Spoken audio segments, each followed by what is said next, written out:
Previously at Dover, driver Kyle Weatherman carried speed throughout the entire weekend, being second in practice, sixth in qualifying, and officially rounding out the weekend in the 8th position. It was a solid day. This week we head to NASCAR's Darlington Raceway for Throwback Weekend. This track is too tough to tame, and a Darlington stripe is promised. The racing is so tight here, it's guaranteed trouble will be around any turn. Like and subscribe and stay tuned to see if Darlington will be tamed by the 91 crew.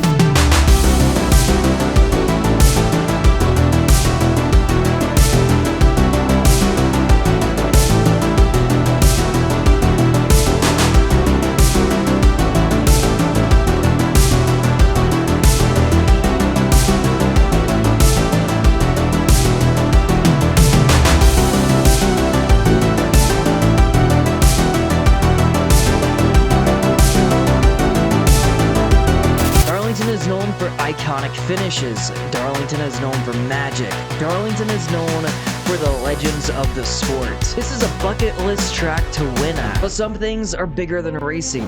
Families are bigger than racing. Early Friday morning, NASCAR driver Kyle Weatherman posted to social media platform X, "Due to a family emergency, I will not be participating in today's on-track activities at Darlington Raceway. Thank you, Caden Honeycutt, for filling in on such a short notice. To my team, fans, and sponsors, thank you for your support and understanding." As of Friday, it's a complete unknown if Kyle will be racing tomorrow at Darlington. Rest assured that Caden Honeycutt can get the job done if needed. As we arrive to the track, the 91 car was unloaded. Crew Chief Mario Goslin is already hard at work on the 91 car. As the Drive Smart Camaro is being pushed through tech, fill-in driver Caden Honeycutt has finally arrived to the track. Filling in is no easy task. Caden has to get seat fitted to make sure he'll be comfortable while piloting the 91 car. Take a listen as we catch up to Caden Honeycutt as he prepares to fill in for Kyle Weatherman. So we're here a little bit late on tech,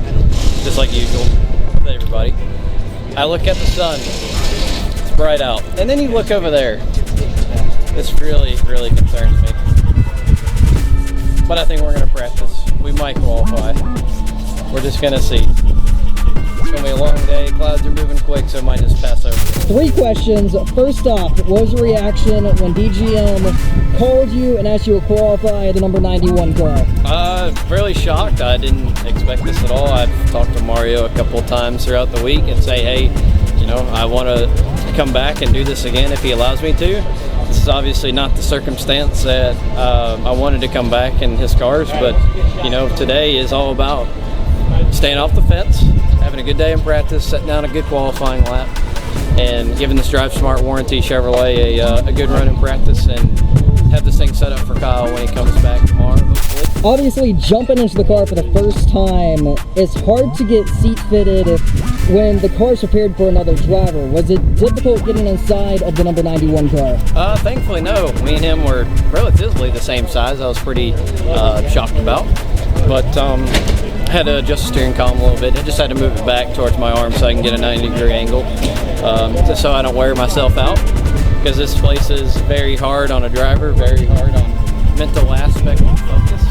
So as long as I'm comfortable enough to go out there and practice for today and not mess it up for whenever he comes back tomorrow, it's good enough.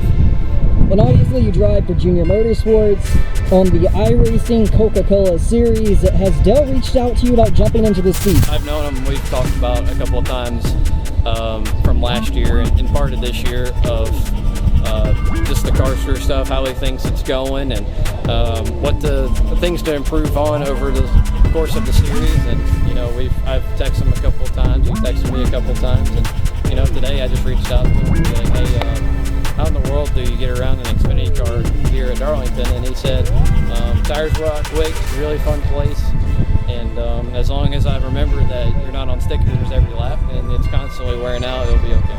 As the cars was ready to hit the track for the very first time this weekend, unfortunately, the rains came, and it didn't let up. During the delay, former DGM driver Josh Williams dropped by the hauler. Josh, what's up, YouTube? Hi! Hey, YouTube! Yeah, I do have. I have 3 oil pans. I got them at my house. They're in safe hands. Where they at?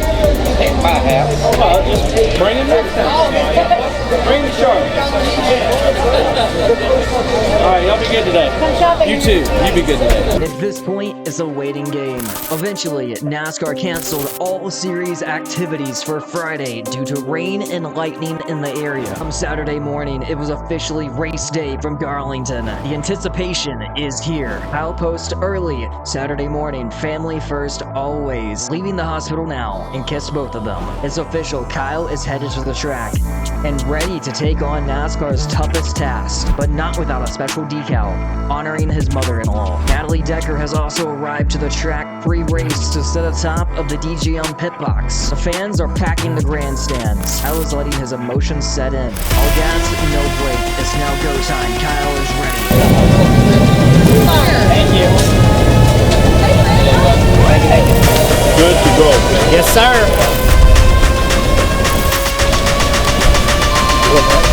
Starting 15th, the number 91, Drive Smart, Warranty.com Chevrolet from Winsfield, Missouri, Kyle Weatherman.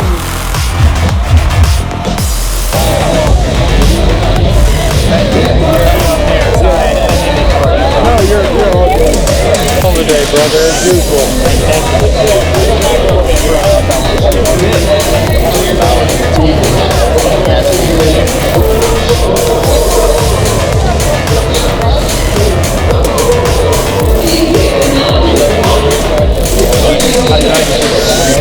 Well, you said you wanted a tight center, tight exit. Is that where it's at? No clue.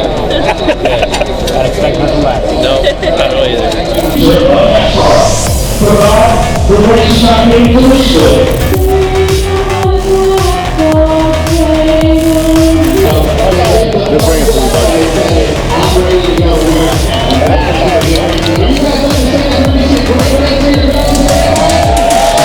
After the emotions set in, the engines have fired.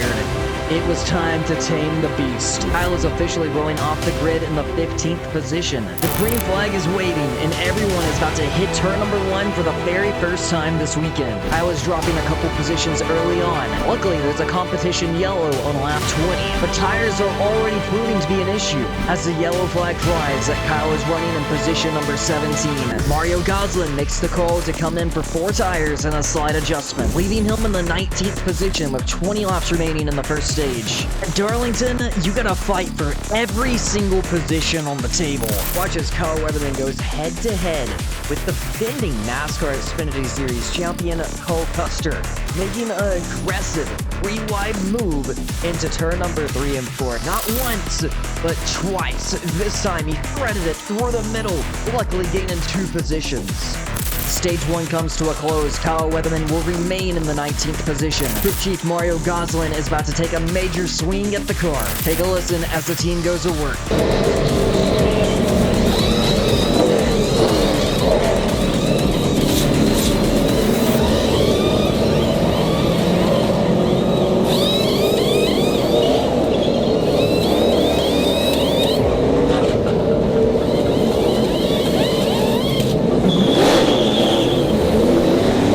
Stage number 2 begins. Kyle knows it's time to lock in. Unfortunately, the car is going the wrong way and falling down to the 22nd position. Roll with it. You're good. 27 about quarter back. Bottom is clear. I can't run the top. The front's too tight. Copy that. Front too tight. Lap times are definitely better than the first 2 runs. Just don't have much right front left. All right, so no more in the right rear. That's as free as I can be on entry. I would still like the back to be a little bit more wedged up from where it's at here. Biggest thing is I just need the right front to kind of turn and cut a little bit better. So still the front turn and a little bit of wedge or something in the back. I like the right rear once I can get it over there and manage it. It's hard to get off the right front. As the green and white checkered flies, Kyle and the team knows that they have to gain positions on pit road. Time 4, 3, 2, 1. Right here. Wheel straight, put on the brakes. Perfect.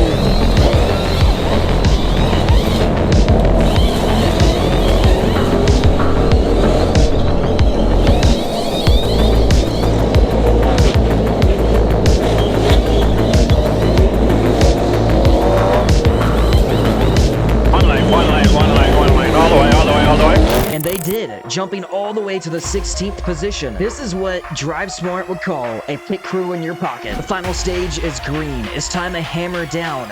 It's time to put it all on the line. There is 49 laps remaining, but watch out, because after another tire failure means more trouble. As we re-rack everything, Kyle is running in the 15th position with 40 laps remaining. Nobody in the field is giving an inch. With oil on the track, we are going to get another yellow with only 25 laps remaining. Kyle's still holding on to the 15th position as the green flag is back out. With 10 laps remaining, Kyle is dropping back a couple spots, now down to 17. The fight is on as Kyle is trying to hold on to 17th, holding off the number 88 car of Carson Quaffle, who is driving for Junior Motorsports. As the checkered flag waves, Kyle Weatherman will officially bring home the 17th position. Good job, guys. Good fight all day. Good adjustments. Good pit stop when it mattered the most. I had fun. I needed this, guys. Thank you. But today was about a bigger story. Today was about something bigger than racing, and Kyle Weatherman showed up and still got the job done, putting together 2 solid back-to-back runs. Through a hard time right now. My wife Meg is, I adore their relationship. They have been so close for a long time, and you know, Meg calls her and texts her all day long, right? So you know, yeah, just prayers would definitely help. How are you doing emotionally, and just how will it feel just to, you know, see them again back when you get back? Yeah, no, I've been a baby all week. I've been crying like a baby. Yeah, I just love her, right? So you know, for her to be going through what she's going through, and you know, it's just tough to see, right? You know, going to the hospital and seeing her, you know, laying there. She is comfortable and feels good, so I'm just thankful and blessed for that. But yeah, it's tough. It is really tough. So yeah, you know, all this comes second, right? That's why I took yesterday off, and thanks for Kate and Honeycutt, you know, kind of stepping up and being there. You know, we had practice qualifying, but family comes first. The car got his Darlington stripe, but continued to fight forward. Today was a big point gain for Kyle Weatherman, as he has now jumped up to the 23rd position in the point standings. These solid runs are slowly pushing him closer and closer to the playoff grid. Next week, we head to Charlotte Motor Speedway, the home of NASCAR, in what will be the longest race of the season. Like and subscribe so you don't miss any future content.